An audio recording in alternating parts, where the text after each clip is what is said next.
Welcome to hole number one of this Lakeside 9-hole cup. Played on the Lake Wabasca course. I'm starting off here with a Titan and a big topper. Max top, 2 bars of right spin, or as much right spin as you can get. I'm setting it up here at the plus 10-yard mark, and I've got about half that red ring in the bunker on the right. Take a careful look at that ball guide. Those branches are in place, so we need to be careful. 10% max there is the adjustment. Just have to hit perfect. Anytime you're using a big topper, you do put yourself in a little bit of trouble if you hit great. So especially this shot, it's sensitive to excellence. And as you can see, we just got through anyway.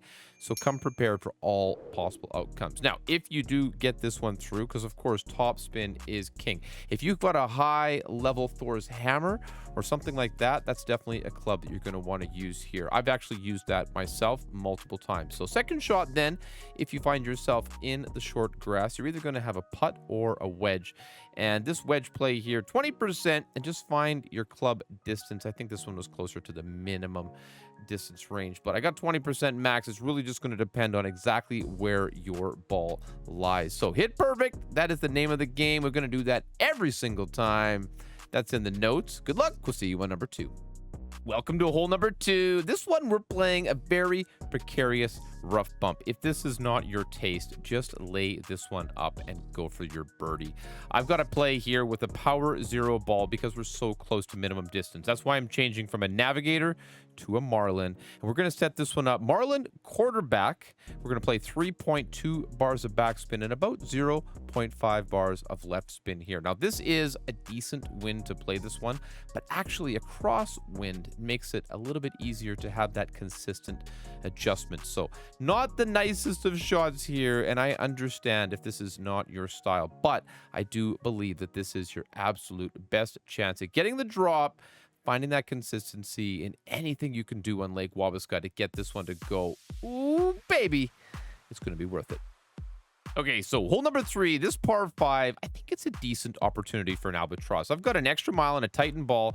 I'm playing 3 top and 2 left. Now, I carefully calculated the top spin here. If any more than this, and you're going to put yourself in big trouble. So just take it easy. You might want to even want to play, 2.5 bars of top here, but it's just going to depend on the wind, of course. So 10% max is the pull there, and I'm giving it a tiny little bit of left curl, kind of just maybe almost middle of that wall or a quarter of the adjustment wall. It depends on the wind angle, always and forever, but we get this one up nicely to that shadow at least, and that gives us a very good opportunity for the second shot. Second shot here, I've got a thorn, and as you can see, this one is a quite straightforward play.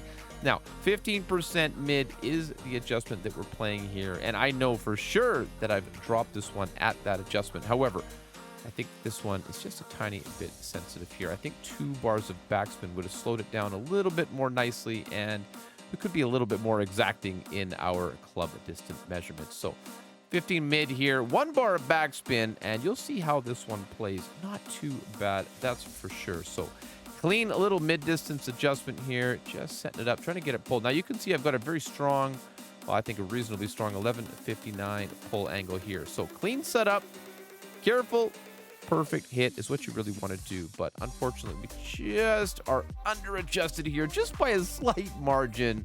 We'll see you on number 4. Hole number 4, this par 3, you can see we're playing it into a pretty strong headwind. So I'm looking around, making sure I'm not missing anything, but this sniper rough bump played on the right-hand side seems to be a very good play. Now, I do elect to use a Kingmaker here just to get that wind down a little bit. And I end up giving this one about 0.5 bars of topspin, just because that tip of the ball guide is just right to the pin. And when you're doing a rough bump in headwind, you do want to get that ball guide all the way through the hole. So 10% max here is the intended adjustment. And this course is one of those funny ones where sometimes they are just all dropping, and other times you're just going to burn some edges. So don't beat yourself up. Stick to the plan. There's lots of drops to be had, but don't kid yourself either. This is a difficult course. So very, very nicely here. Just about. We'll see you on number 5. Hole number 5, this par 4, I'm going to show you 2 ways to play it. You can see we've got some pretty ugly headwind here. So I end up using 4.5 bars of topspin and 3 bars of right spin. You'll notice in my next example, we're not going to use that much top spin. So be careful. Don't just apply 4.5 blindly. Take that into consideration and set this up so we can get the ball as far to the end of this right fairway without going over to the end. If you've got a strong crosswind here, remember, you might need to use a little bit of curl as well. But perfect down the middle. This is the play, bouncing it beautifully past that bunker on the left, which is definitely in play. And as you can see, just enough room here to give us a beautiful second shot. Now, second shot, we're playing here with the horizon because we need enough top spin to make this rough bump happen. 6 top, 3 bars of left spin. You're going to see the margins are quite fine for where our landing position is if we want to get that ball guide to the pin. So centering up that green ring looks pretty good. 20% max here is going to be the play. You'll see we're dialing that in. 1.0 ring adjustment. So lucky that the wind is low. You could certainly play a kingmaker here as well. I was trying to conserve my balls a little bit playing through this course, but just about 0.9 to 1 ring of an adjustment here. Set it up clean. Take a look at it. This one is a really good option. Now, I know a lot of folks aren't going to be interested in that kind of rough bump, but take a look. Gives you something to work with. Now I'm going to show you how to play it without it. All right, so hole 5, once again, and as advertised, the wind is looking much better this time through. Setting up here the play with an extra mile and a katana after we buy some. There we go. Moving on in. Yep, okay. So, just like before, we're playing on the right side here, 3 right, but this time I'm only using 2 bars of topspin because you get a pretty good wind push. You don't want to put this one in the rough. This is a long hole, and if you don't give yourself a good position here, you're really not going to have any chance on the second shot. So, set this one up, take your time, be careful, and ensure you know exactly what you're doing here before you go playing it in live play.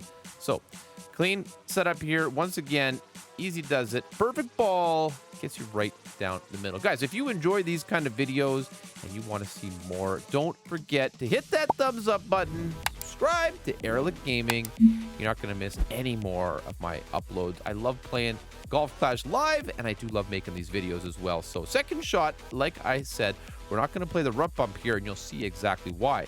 Not enough top spin. So it plays beautifully. Otherwise, it's just going to come up a little bit short.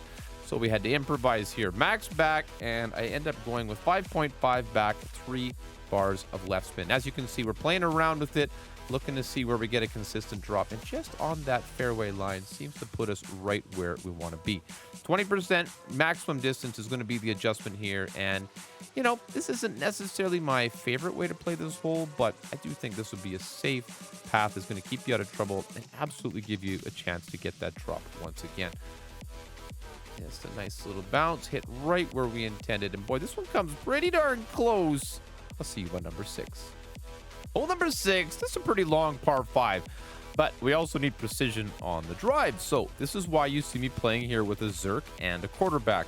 Of course, if we've got beautiful tailwind here, a kingmaker would be more than sufficient. However, if you've got that headwind and you want to make sure to just secure that eagle and still give yourself a little chance at an LB, this is definitely the way to play it. So leaving a little bit of room to adjust there, setting up at the plus 22 yard mark. I end up giving this one 4 back, 2 left, and we have to pull it into overpower here. You'll see just a little bit. So there's our adjustment. It's about 2 rings at the bottom of that red ring, so 2 rings of overpower. So I give it about 2 rings of overpower and about a half a ball of left curl. It's a bit finicky. This one is very, very, very wind dependent, but as you can see, this is going to put us into a lovely position for our second shot, right to the end of this fairway and a little even to the left here, just to keep those trees on the right out of play. So from 284 yards, second shot played here. You can see with the sniper. Now, sniper level 8, we're lacking a little bit of power here, so we don't quite have the setup we need. We'd normally want to play here 1 back, 2 right, and if you can get this one a little further up, you might have to play 2 right. But in good wind, you give yourself a really decent chance here for the LB. However, in this kind of headwind with a little bit lower club here on the sniper, we do have to do a little bit of creative play, as in giving it about a half a ball or so of right curl. Probably could have laid off that a little bit, but it gets us up to the green for a tap-in eagle nonetheless. As you can see, a little bit short here, not the greatest play, but in very tough wind like that, don't expect your competition to be dropping them all either. Hole number 7, this is our last par 3 of the tournament. Setting it up here at the plus 5-yard mark with a sniper and a navigator ball. 30% max is what I still recommend on this hole. However, you're going to see that we're just ever so slightly under adjusted. In this wind angle, we might want to play 35 or give it a stronger 1201 pull. Like I said, this one here, well, I didn't say it, I'm going to say it. It looks easy, but because of this large hail, it can be a very inconsistent shot. Take your time with it. It's droppable, but don't go crazy. Hole number 8, I find this to be a very difficult par 4. Setting up here with the big topper 4, plus maybe a little bit lower level. I'm not 100% certain, but I know for sure this 4 works out and gets the job done. And I'm also using a berserker ball because we need this reach. Now, I might have been able to get away with the Titan here, but whatever. This is the play on the right-hand side. Max top and a little bit of left spin. I'd actually recommend 0.5, and you're going to see why. Watch how close this ball comes to the fairway on the right. We come between the trees quite nicely. Bounce, beautifully clearing it. Lots of room, but look at this right here. Woo, baby. No big deal. We meant to do that, right, guys? That's all good. So second shot then. We're playing with the Goliath here. You'll see me playing around with it a little bit just to try to find the best position, but 6 bars of topspin, 2 bars of right spin here, and I played this one at 10% minimum distance. One of the reasons I brought the Goliath here is because of this topspin. It gives us a great chance to get this rough bump up to the pin. Now, the problem is there's not a lot of room to adjust, which is nice because the Goliath doesn't need a lot of rings. Now, even with a 4.1 wind here, which is quite a lot, we don't need to make a massive pull. So keep that in mind if you want to play the rough bump. This, I think, is a pretty good option. So like I said, 10% minimum distance here. Clean, perfect ball. This is what you need to do. Okay, hit that perfect every single time. I hear so many people saying, I can't, I won't. You can. Believe in yourself. Let's get this one in. Okay, we'll do it in the tournament. I'll see you at number 9. Hole number 9, I've saved the best for last. This one really reminds me of the last hole, though. We're setting it up in a very similar fashion. Big topper here, max top, and I do have headwind, so you're going to see we're going to have to use a little bit of overpower to compensate for whatever we're pulling into. And that's not too bad in this situation, but I probably should have given it a little bit more overpower. Not going to matter, though. So like I said here, we're adjusting into overpower about 1.5 rings. I went there to push up to max, but didn't need to. So trying to give it a couple of rings of overpower here. You do want to hit perfect, which is especially important when you got a big topper, because you know how messy that one can be. However, I think we clip, a little clip on the rough there. No big deal. Past the shadow is a good indicator that you've got a reasonably solid distance to work with. So second shot, Goliath once again, and looking once again for a rough bump. This one here sets up at about medium distance. Max, min, mid. That sounds fine to me. 10% mid, and I'm going to play 5 top and 0.5 bars of left spin. This one here, oh baby, this is going to be one of the better opportunities in this tournament. So all the holes that you really think you've got a good chance, spend a couple practice tokens. Don't be afraid to pull out a Kingmaker if you think it's going to give you a better chance. But on those really difficult ones, like, save your balls, try to save your tokens, and let's really not go crazy, but try to get the most out of the tournament. I'm really looking forward to this tournament. I hope I see you guys out on the course. I especially hope I see you in the live stream. Don't forget to check erelicgaming.com for free rookie notes. Get in the hole. Thank you so much for watching.